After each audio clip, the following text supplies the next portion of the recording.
Dato! You want to skip ahead? No.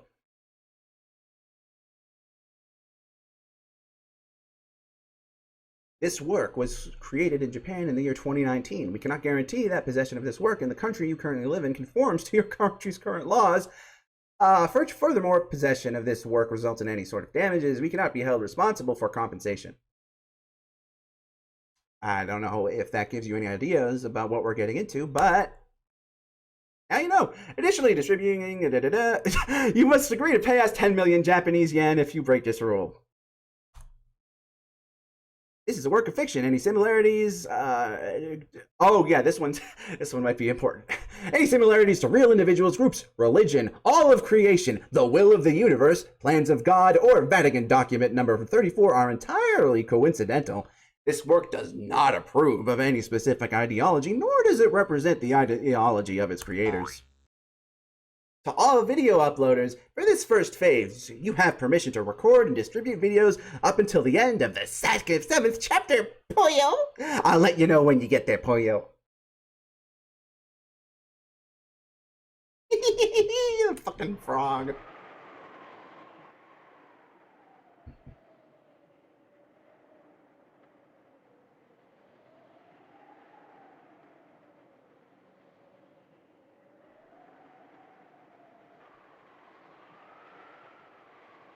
The top of Super Tokyo Tower sat 666 meters above the ground. Surrounding it, the scenery...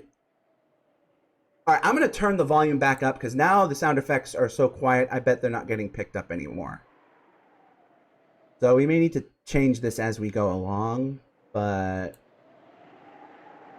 hopefully this was not a mistake what I just did.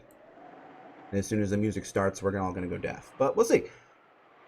Surrounding it, the scenery of the night stretched as far as the horizon. The hustle and bustle of the surface didn't reach this place, nor did its troubles and complications. The sky is the only place we can truly be free.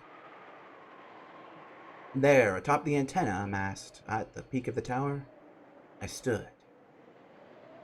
My fear of heights is now little more than a fond memory. Of course, that's not really such a great thing. In your everyday life, if you jump out a third-story window and seriously hurt yourself because you can't be bothered to go down a staircase, well, that's just a joke among people like us, but a pretty common one. Just to check, I glanced at my left arm. It was clad in a bulky contraption that resembled some piece of European armor. That device, which extended from my shoulder to my fingertips, was unsurprisingly called a gauntlet. Knowing it was there meant that I could relax and forget about the laws of physics. Phew. Let out a deep breath and gathered my wits. Then I slowly extended my right foot into the black void. Nighttime sea. Gravity pulled on my entire body and I slowly fell forward. I dove into the nighttime sea. The gentle change caused by gravity was soon accelerating me towards the ground at an incredible pace. I was in free fall with the positions of heaven and earth swamped. The natural free fall without any force field manipulation feels the best. My body fell faster and faster. I can never get enough of this sense of acceleration. I was probably getting near the ground, but it felt as though I could sink forever through that black nighttime sea. Part of me wanted to wax poetic, but this was simple vertigo. The sum of my mental data, not including sight, left me fully aware of the speed and trajectory of my fall, as well as the surrounding terrain and the time to impact.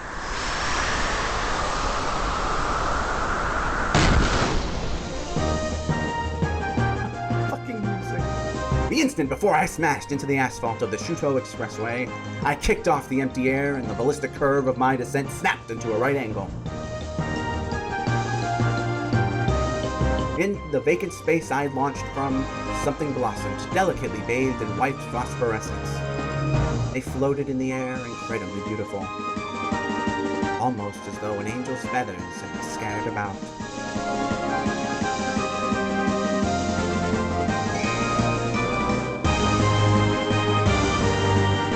Gravity no longer bound me. Though my body was that of flesh and blood, it now soared like a swallow. I'll glide so low I'll be a hair's breadth away from scraping the asphalt off the Shuto Expressway. A train bridge came into sight before me. Across it raced one of those new steam engine locomotives that just debuted this year. The steam engine is synonymous with economic revolution and kicked off a wave of technological advancement. It was also the first step towards mechanized technology. I doubt any of the great technological geniuses of the past would have expected it to make a comeback after the nuclear age.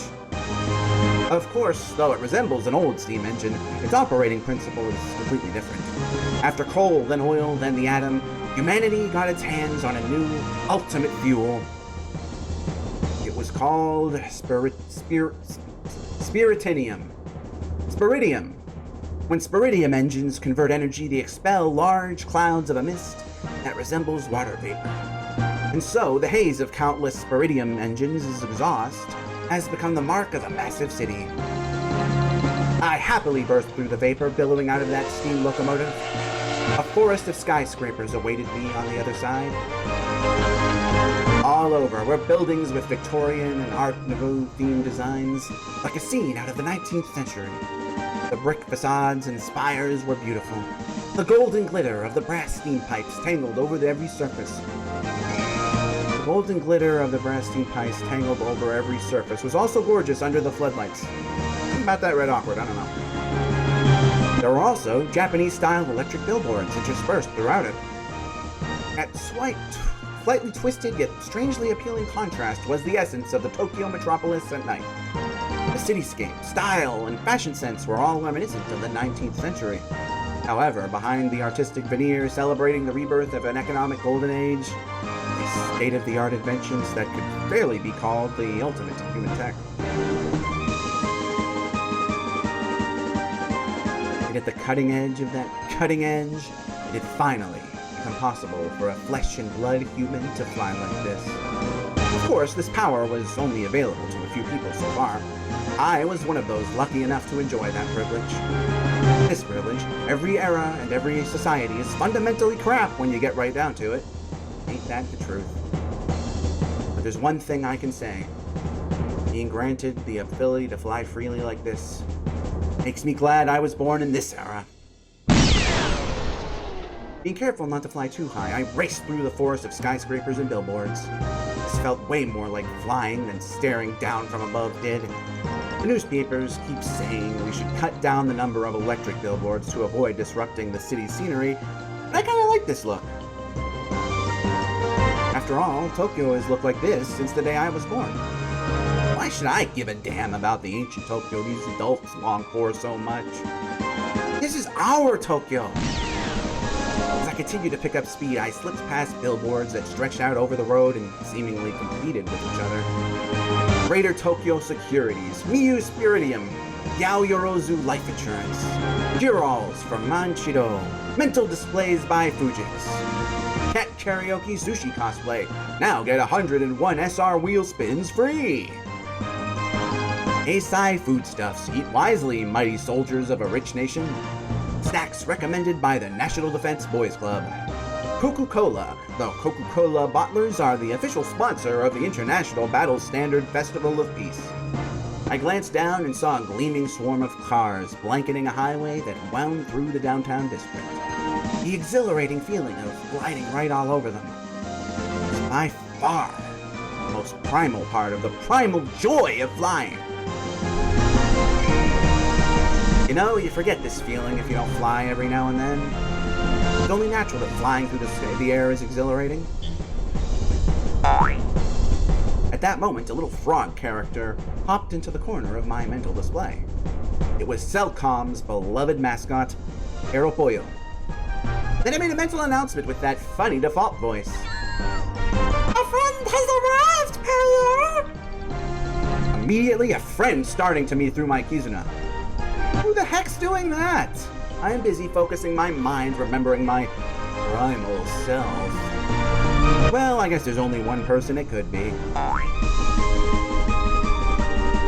Hey! Taking a nice relaxed pleasure flight in a place like this? Leave me alone. I'll bet you haven't warmed up enough yet, huh? Well, super genius Jaden has come to play with you. Sheesh, you're such a pest. It was my annoying partner. He never leaves me alone, even when I'm trying to focus my mind in solitude. Yeah, warming up's important. Someone like you, at least. As if you didn't expect me to show up right about now. I'm flying for my own sake. It's not like I was waiting for you, baka. You're such a cute tsundere, Mia. I forgot he said that. What a pain in the ass. Okay, sure, I'm in. I don't want people blaming me if you screw up later on. Activating dimension container, Polo! So, are we using the competition rules? Activating Reaper's Eye! Enemy unit Jordan located! Registering as hostile, Polo! Nah, we can leave it like this. You like this place, right? Estimated Jaden has activated its Reaper's Eye! We've been located, Polo! Don't act like you're doing me a favor by saying that. We don't need a killjoy-like rules. Let's just go all out on each other. While we smack-chalked each other, we both started circling the Muse Viridium building, hiding behind it. It blocked our line of fire, but in a gauntlet fight, cover, like something from an entrance fee battle, meant nothing. Time to get started. Let's play. Oh yes, here we go. A Meow thrust out his right arm, a burst of luminous angel feathers danced around him, and one after another, guided missiles winked into existence. It looked like an ancient magician summoning familiars. The missiles launched, one after another, circling around the building and aiming for Jaden on the opposite side. Then, not a beat later, Meow summoned into existence a massive 7-barreled Gatling gun, big enough that it covered his body. After all, just as Meow had launched guided missiles around the building, Jaden had launched missiles back at him. Flashing light warning, forgot about that too, I apologize. The missiles that appeared one after another from beyond the skyscraper were met by Meow's Gatling gun. They were rapidly caught by the hailstorm of bullets, exploding one after another, bursting the skyscraper's windows to glittering dust. The Gatling gun, which floated in the sky above Meow's right hand, was exactly like those loaded onto warships to defend against anti-ship missiles. These were supposed to weigh over 9 tons. However, it continued to float there over Meow's arm as if it weighed nothing at all. I see the way you're guiding your missiles is as twisted as ever, Meow. Jaden intercepted Meow's guided missiles, which had come flying around him in the same way. If they had come flying via a traditional maneuver, aiming directly for their target, it would have been easy to intercept them. However, these two could control the flight paths of all the missiles they launched. For that reason, no computer could completely intercept a volley of their high maneuverability missiles as they approached along such complicated trajectories. The missiles were being guided by humans, so it took a human to intercept them. Your missiles are pretty twisted too. Duking out with you would make anyone twisted. They circled at high speeds, shooting down the missiles that chased them one by one. Naturally, both were simultaneously guiding missiles, intercepting them and also controlling the speed and direction of their own flight. It would be impossible for a normal person to do this at the same time. That's why Gauntlet Knights were admired by children, no, by people everywhere. Thank you, Taki. That's cool. Don't worry about it. Well, thank you very much. I appreciate it.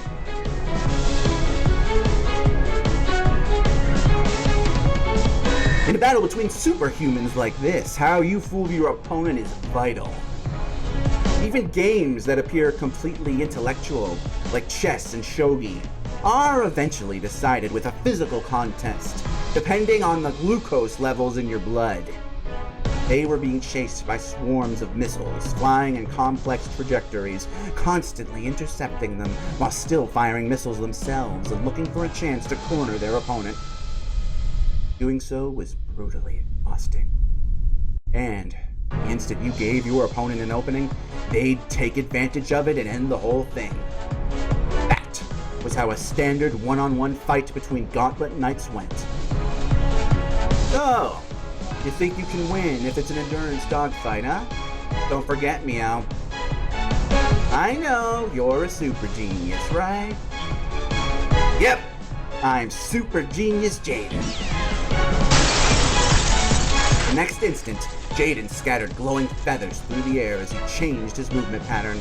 He turned at a right angle, heading straight towards a floor of the building. He burst through the massive glass windows and flew inside. The entire 58th floor of the Miyu Spiridium building is a single observation deck restaurant. He raced through the empty restaurant, sending tables flying. While playing a fierce game of tag with guided missiles, Jaden had also been investigating. He had accessed the floor plans of the Miyu Spiridium building that had been the center of their dogfight. The building screening the two of them from each other had instantly become a shortcut. You little... I'm a super genius! Hear me roar! I can't do that. My throat's getting raw. The entire building was pierced as he performed an all-out body slam backed by a force field. Despite that, Meow just barely managed to dodge. He kicked off the empty air and sent glowing feathers flying, changing his direction at a right angle and plunging straight down. Of course, Jaden hadn't been naive enough to hope that his surprise attack would land a clean hit. However, in dodging, Meow had been forced to make too sudden of a vector change, and the anti-G8MS in his body had used up almost all of its energy in an instant. I don't see the planet! You're getting recharged, Polo! Until you're fully recharged, you can't do anything at all, Polo! Without any energy left, Meow lost all control and could do nothing but let himself free-fall straight down. His energy would recharge soon, but in an extreme close combat situation like this, that pause would be utterly fatal. Jaden was looking down on him from above in complete control. The raw, unaugmented gazes crossed. Jaden swung his right arm down, scattering glowing feathers about as he summoned a 5-point, I don't fucking know, caliber heavy machine gun. Jaden has achieved target lock. Energy recharge in process. Evasive maneuver is highly recommended, Polo. But too bad! Polo! They're still recharging, so you can't do anything. Polo! Oh, but even if you're in free fall, you can still pray, Polo!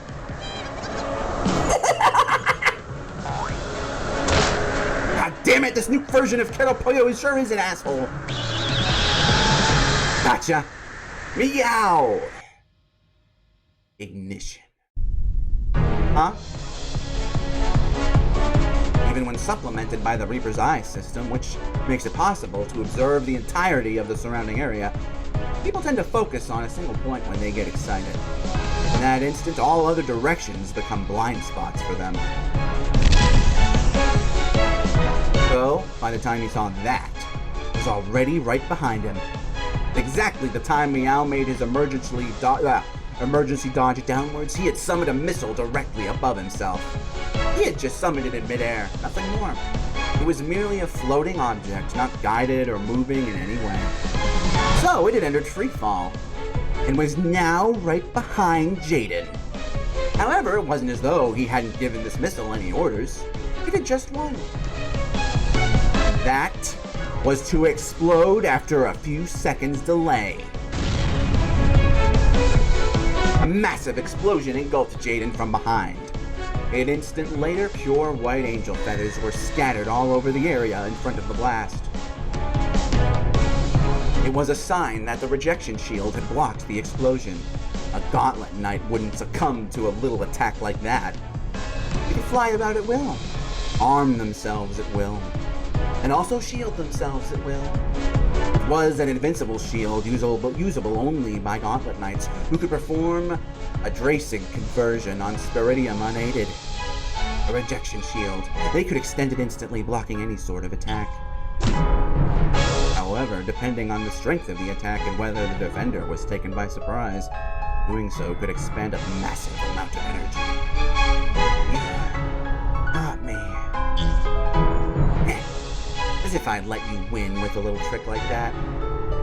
It had been a completely unexpected trap, and it had resulted in a blast to the back at extreme close range.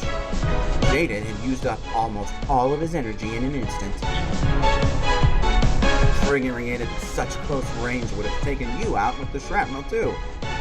But you got me to put up my shield and block it. You really are crazy, awesome, and totally screwed up, meow. Sending glowing feathers scattering with the last of his energy, Jaden rapidly accelerated towards Meow.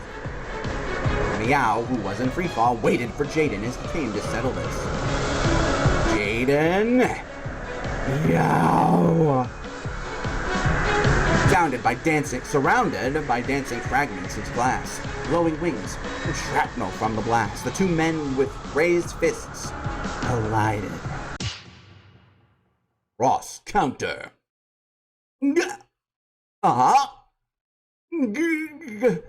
Gotcha.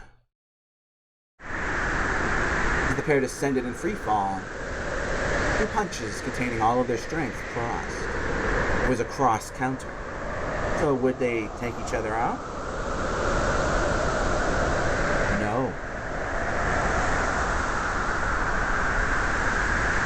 The victor was clear. If you're short, that means your arms are short too. Right, Meow? Jaden's right straight definitely reached Meow's cheek. But Meow's right straight didn't make it. The difference in reach was obvious. Damn it! In the end, the showdown between Gauntlet Knight Aces was decided not by wit, nor physical strength, nor glucose levels, but by height alone. Their energy was recharged and they regained control, rescuing them from the shackles of freefall.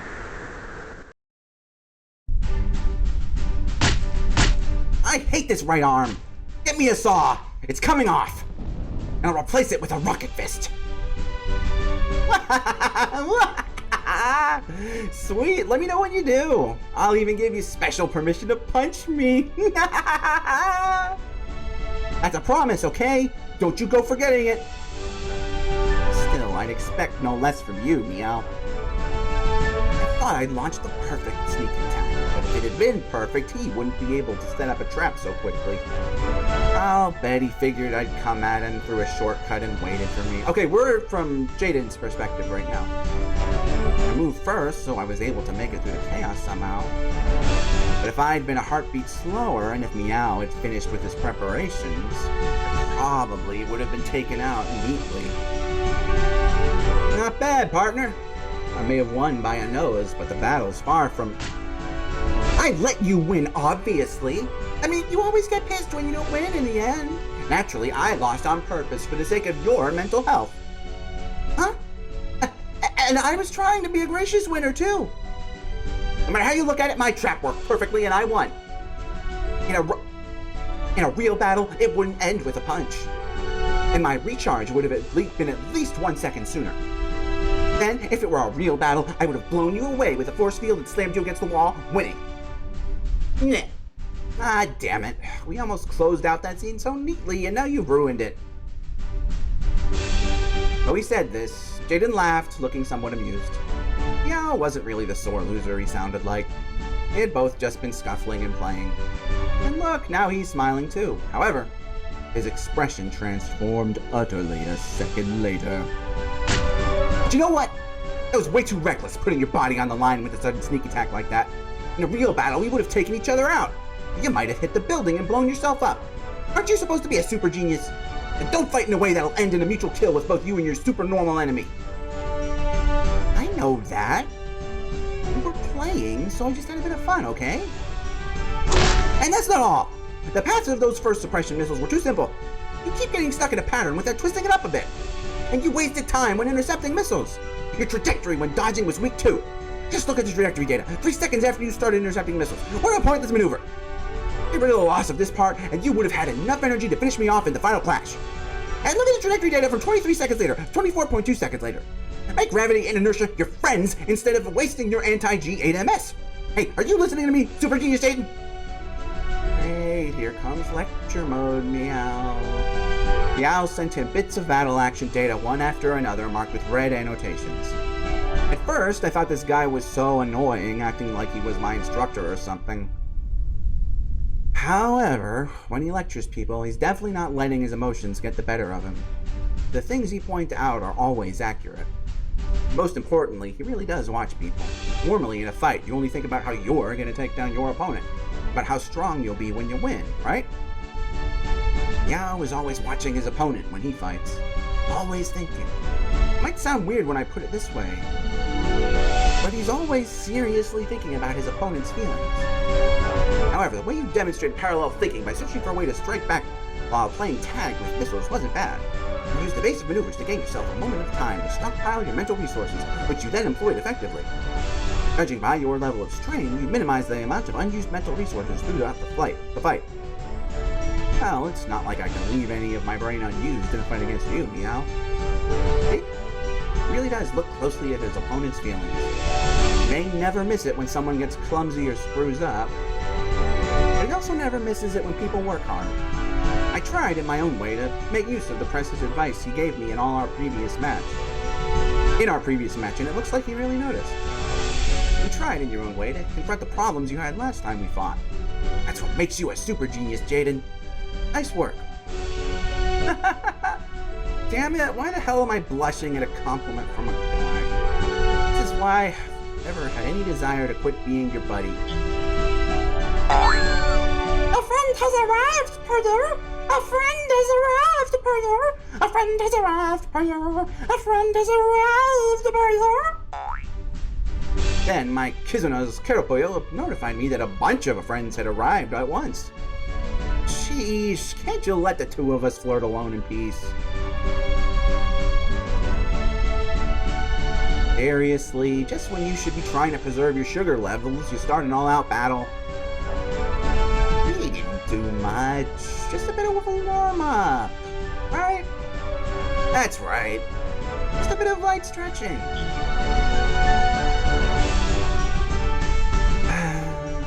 Your blood sugar levels don't agree. Friendly unit Ninja has registered as hostile. Friendly unit Koshka has registered as hostile. Who could have guessed we'd find a couple kitties playing in a place like this? Meow. Well, this looks like a place for smashing. Hey, little jug Koshka, stop that! This is no time for a battle. I won't forgive you for having fun in a place like this while we were getting bored to tears by that ceremony. Meow! Meow, meow, meow! I was so bored.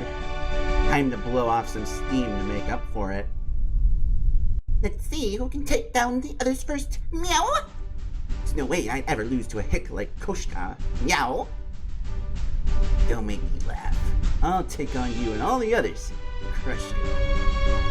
Go ahead and do it if you can. I'll beat up Meow and Jaden and plant you upside down in the Siberian permafrost. Meow, meow. Enemy units Ninja and Koshka have activated Reprisal. You have been targeted, Purdu. Enemy unit Ninja is summoning an anti-air mine dispenser, Purdu. Enemy unit Koshka is summoning an anti-gauntlet sniper rifle, Purdu. Hey, just stop it already! The instructor's gonna get mad at me! Odds of Chloe getting chewed out by the instructor now at 99% per you.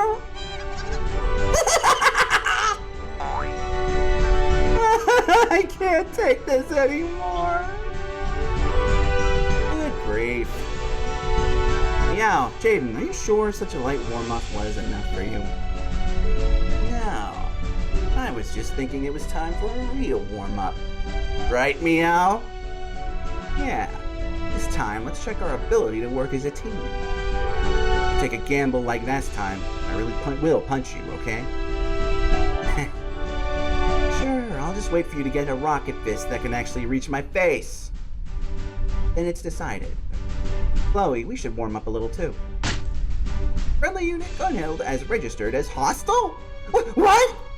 No! Friendly unit Gunhild as unlimited surveillance is now providing data to friendly units, Parlor. Friendly unit Chloe has begun accessing Super Tokyo Towers anti-air cannon Sakura 1 and Asuka 1, Parlor.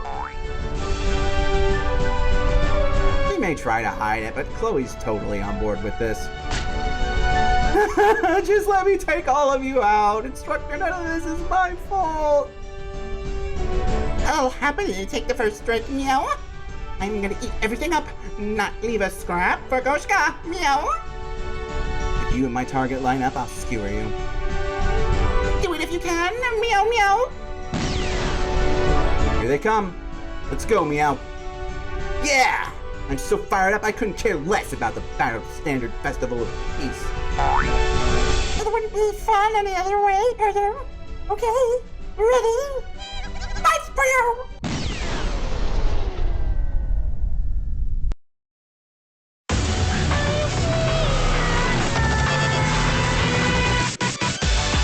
Yay!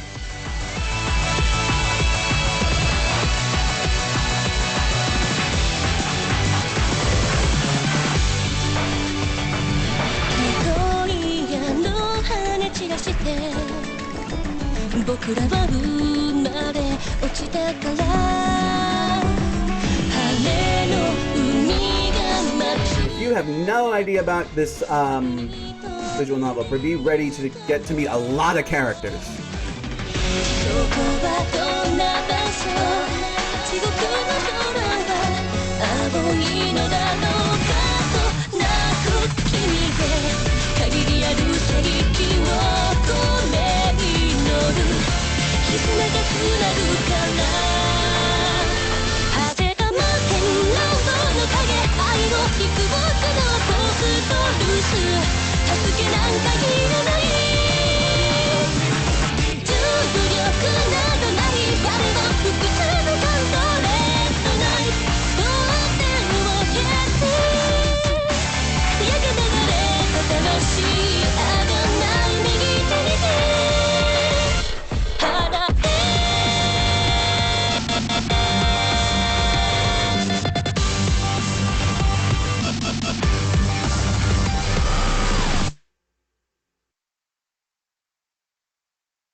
No matter how far virtual reality advances, it will never compare to the shock of the body's 5 senses. Suddenly, all 5 of the audience's senses were struck by an ear-splitting roar that rumbled down to the pit of their stomachs, as well as other sensations like smell, like the smell of iron and oil mixed together. Just now, 5 shiny silver fighter planes passed right over us, dancing through the sky above the International Battle Standard Festival of Peace at Gifu Stadium. Flying at... oh hey, we're doing this at Olympics time, that's kind of funny. Flying at their head was this year's host, Japan of the Arctic Ocean Union. On either side were... you know what, I'm gonna check something.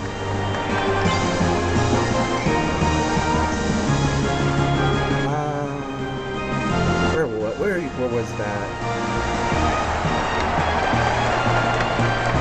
I know this had profiles like Umineko did, but maybe I haven't unlocked them yet.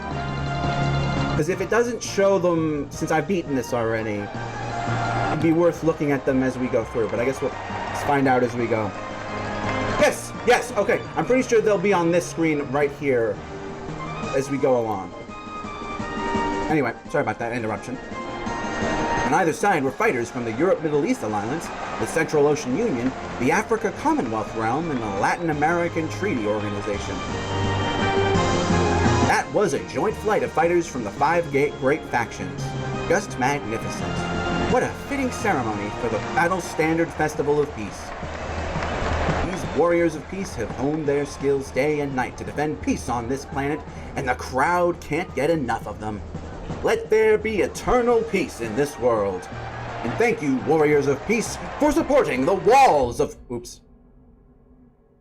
The walls of peace will surely crumble, not supported from both sides. James F. Kennedy. Let me go back and get that line. Warriors of peace for supporting the walls of peace from both sides yet again today. There we go. Instructor. This is what we call Dobinek's Sparrow, or sometimes Kennedy's powder keg. After saying this, the instructor wrote Kennedy's powder keg on the electronic blackboard behind him, and an illustration that resembled a keg appeared. Both the letters and illustration were drawn very poorly, and all the students giggled. The instructor was teaching while walking amongst the students' seats, his hands clasped behind him. But the blackboard was far away from him. He was directly drawing and writing on it. He was using a brainwave input device, also called a mental tablet. Once, we needed hands to manipulate the writing tools, keyboards, and equipment needed to leave records. However, humanity in this world has gained the ability to not only write letters, but even draw pictures without using their hands. However, no matter the device, only the young can use it to full capacity when it's brand new. So the aged instructor still wasn't used to it, leading to these rough letters and drawings that didn't suit his high upbringing and education at all. As you can see, the keg is a cylindrical container made of several boards bound together. This my drawing is so pathetic, I'll ask all of you who lack an imagination to do an image search. If you can have a tablet in your brain, then of course you can have a display there too. Some of the more serious students did a serious search for the word keg, which was displayed as an image inside their brains. Those less serious were using their mental displays to watch TV, play games, or else chat with their friends in virtual rooms. Nearby people had no way of telling what someone was looking at in their mental display. Also, if you wanted to chat with your friends, there was no need to move your mouth. You could use mental transmissions to talk without speaking. And so, both the serious and non-serious students gave birth to an ideal environment for themselves. Kennedy's powder keg represents the gunpowder of conflict, sealed in a container where the military efforts of each individual country form the boards. Then a red line was drawn on the picture of the keg on the blackboard, and one of the boards was removed, leaving a gap. However, what if just one board was short and left a gap? Naturally, everything inside the keg would pour out. Kennedy's powder keg tells us that if even a single country fails in its military efforts for the sake of peace, the gunpowder of conflict will pour out from there and explode. Once, military power had been necessary to protect the safety of one's nation. In every nation, in every era, young people who take on the responsibility of protecting their country have been praised for their patriotism and service to the state. They're like white blood cells in the human body, and no one ever finds anything odd about praising them. However, after massive losses caused by 2 world wars and a Cold War brought about by nuclear weapons, and particularly after the advancement of data storage techniques that allowed the inhumanities of war to be seen far and wide over and over again, some of humanity had developed what might be called a war allergy. Then, when the Great Depression at the end of the 21st century kicked off a fierce economic downturn, people in countries around the world started talking seriously about reducing military spending. Taking advantage of that, pacifists began a major global campaign. That movement received an international tailwind, gaining heavy support from people across the world, made poor by a social security system that had been crushed by the Depression. Certain politicians played to the masses and rode this tailwind, building up bases of support all over the planet. They spoke pleasant-sounding words of world peace and love for all humanity, leading the charge for unilateral disarmament in certain countries and earning worldwide acclaim. All over the world, videos were shared of soldiers returning their medals and leaving the army, claiming that being a soldier was a shameful way to serve one's country. The first few who started this boom were praised by the press, and many clamored to have them nominated for the Bernhard Peace Prize. The whole world praised this as a beautiful story, one that would encourage all who suffered under the Great Depression. Every day, the news told stories of countless soldiers leaving armies as an act of self-criticism against the military to the applause of the people. And it delighted in showing stories of tanks and fighter jets being scrapped, giving the numbers for how much that had saved in construction and maintenance costs, and comparing that to how many babies could be fed with the same funds. It was a global disarmament boom. If all neighboring countries had reduced their militaries at the same time, this would have been a wonderful thing. However, as the prisoner's dilemma suggests, strategies that baselessly assume that your partner will act with benevolence are less than ideal in affairs between nations. This resulted in an extremely tilted military balance across several national borders across the world. At the time, national leaders who disarmed unilaterally were lauded as pioneers of world peace and given several international awards.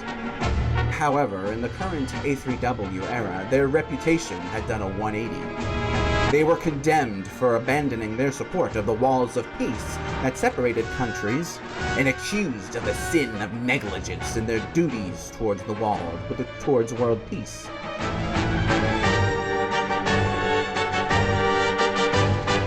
Provide a deterrent to arms races and security dilemmas while enshrouding the gunpowder of war by maintaining a suitable military balance between all countries.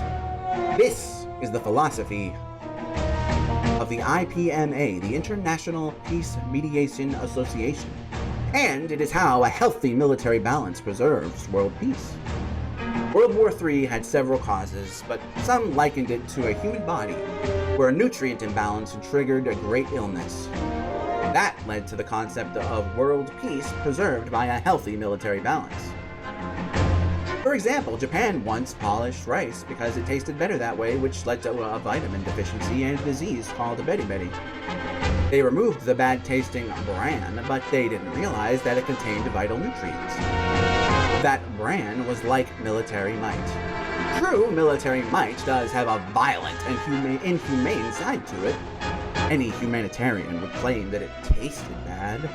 However, when they polish it off and threw it away, it resulted in a fatal nutrient deficiency for certain nations. When military might only exists on some sides and not on others, it's easy to enter an irreversible situation. It was like trying to climb a mountain without a safety line. You'll be fine as long as nothing happens, but if something unexpected occurs, there won't be anything left to support you. One of World War III's other causes, populism, led to increasing friction between neighboring countries and placed a lot of pressure on border regions. That wouldn't have been a problem if those borders, those walls of peace, had been supported on both sides. However, whenever one side refused to support these walls, they fell over easily, inviting a situation that couldn't be undone. Military might is an element that tastes bitter to humanity. We have chosen to view it as a mineral, a micronutrient necessary for the body to function. Everyone knows that if you pile up zinc and iron and manganese on a table and eat it, it'll be harmful to your health. However, these are essential nutrients that you can't afford to be deprived of, and you need to continue ingesting them in some suitable quantities. In the same way, a nation's military might needs to be maintained to a suitable degree to bring about healthier relationships between countries. Or so they say. As a result, military might was viewed in a different light in the A3W era as a micronutrient for nations. The tendency to think of soldiers as murderers and enemies of peace was done away with. After all, soldiers of your country were fundamentally war buddies, even to soldiers in neighboring countries, as they all worked together to support the walls of peace. The social rank of soldiers rose, and the world became one in which children didn't hesitate to say they wanted to become soldiers when they grew up. Soldiers no longer existed for the purpose of defeating their opponents. They were redefined as servants of international peace who protected not only their own country, but also their country's neighbors. They supported the walls between countries, preparing for unexpected situations in nearby nations that even those nations wouldn't have wanted, and preventing them from developing into something irreversible. Even the closest spouses and friends fight sometimes. Soldiers who supported the walls of peace were like cushions wedged in the middle of fights like that, preventing a fatal situation from developing so that everyone could laugh it off and forgive each other in the end.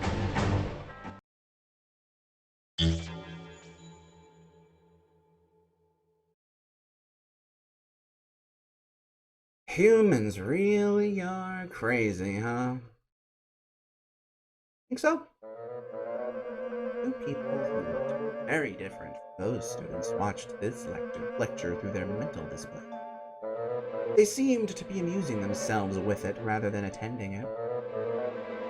I mean, whenever organisms gather together, it's to increase their chances at survival, right? In other words, they gain enough military might to protect themselves against outward foes. Isn't rejecting something like that basically sacrilege against the miracle of life on this planet? No. I wasn't trying to criticize people for praising strong militaries. Oh, you weren't? Then what are you trying to say? I don't care if you criticize or praise militaries. As you said, Grandmaster, military power is a natural right you have as a life form to increase the odds of your survival. And it's also a natural obligation you have for the sake of protecting your descendants who can't protect themselves. But at the same time, it's also a double-edged sword that could hurt you and your neighbors. So, whether you criticize it or worship it, you should always continue debating and searching for a better way to exist. So the most important thing is having people debate all the time? Isn't debate just a means you use to reach an end? I doubt you can guide the common man if your means become your ends. True, debate can easily lead to wasting time. It's not a great idea to gradually work out a solution when you've got an urgent and pressing issue to deal with. I'm just trying to explain how unpleasant these extreme changes are. How it's just as unpleasant when nothing changes at all. Right up until World War III, military might was viewed as evil. Their culture was such that every politician, philosopher, musician, and artist went on and on about love and peace. How they needed to throw away their weapons because militaries were the shame of humanity. It was a world where even whispering about the need for military power on social media would be enough to get someone accused of blasphemy against peace and socially murdered. However, even though humanity disliked military might, that didn't mean they'd abandon their dislike for other races. As a result, the door to World War III was opened not by militaries maintained by nations, but by selfish military actions by individual people with self-righteous ideals. And now that's totally flipped around, with everyone saying, "Long live the military, thank you troops, I'm gonna grow up to be a great soldier who protects his country and world peace." Yeah, that is pretty extreme. Hilarious, in fact. And now, if you imply that militaries are immoral in any way, the whole world will call it blasphemy against peace and ostracize you. At first, it seems to be the exact opposite of what they did before, but they're basically doing the same thing. Differing opinions are aggressively silenced, and no one has the guts to actually discuss the issue. The mind of the masses is like a single bit of data. You mean it can only ever be 0 or 1? Yeah, that's it. Are you on the far right side or the far left? I can't see anything besides that. Because that's all their mind can hold, they aren't capable of debate, and they aren't receptive or clever enough to accept a position that's different from theirs. If you want to strengthen that one-bit person, then there's no choice but to train them, right? I'll bet the training would be pretty harsh for those one-bits. By training them one-bits, they must have meant the act of letting differing opinions collide in debates. However, no matter which time period you look at, history doesn't record many people capable of tolerating differing opinions in the name of diversity. Whether it's religions, ideologies, or how you like your eggs cooked, the world is full of people incapable of accepting diversity. After all, even people who claim to be for diversity are unable to accept the existence of people who dispute that belief. Not at all an easy thing to do. People crowd together with those who share their own views, exterminating all opposing views. That's what debate means to humanity now, as it approaches the 10 billion person mark once again. It's been like this since before the time of Rome. Sometimes kings urge their subjects to take part in debate. However, the one bits never manage to count to anything but 0 or 1. Still, in my opinion, if you stop thinking and debating, you aren't even human anymore. You really are a warrior, aren't you? Very well, I shall grant you the title of 8-bit. You honor me, Grandmaster. The people can't do anything but advance in a direction that's been decided for them. Showing people where to go is what a king does. If you're waiting for the common man to gain enough intelligence to take part in debate, I'm afraid the sun will probably burn out first, right? Even so, I want to have faith in people. What if people didn't get kicked around by the consensus, going forward when they say forward, stopping when they say stop, and going left and right when they tell you to? What if everyone could have their own opinions, debate them together, and accept each other? And what if then you looked around and saw that everyone accepted everyone else, and that everyone was moving in the same direction? I hope a miracle like that will occur someday. It might not happen until the day before the sun burns out and the globe is covered with ice, but I believe we will make it in time.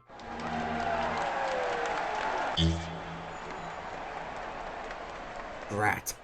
Mizoguchi lost. Come on, isn't judo supposed to be Japan's specialty? Last year, a power harassment scandal threw the association into chaos. Guess this means I win. Several numbers appeared in their virtual space, and the numbers on Sashat's side decreased and were added to Tojiro's side. This time, they were watching a broadcast of the International Battle Standard of Peace. It was a celebration of peace, where countless young people displayed the techniques they had honed and the hard work they had put in for the sake of this day. However, to the middle-aged people, casually glancing at it, it was merely something to compliment a drink or to bet on.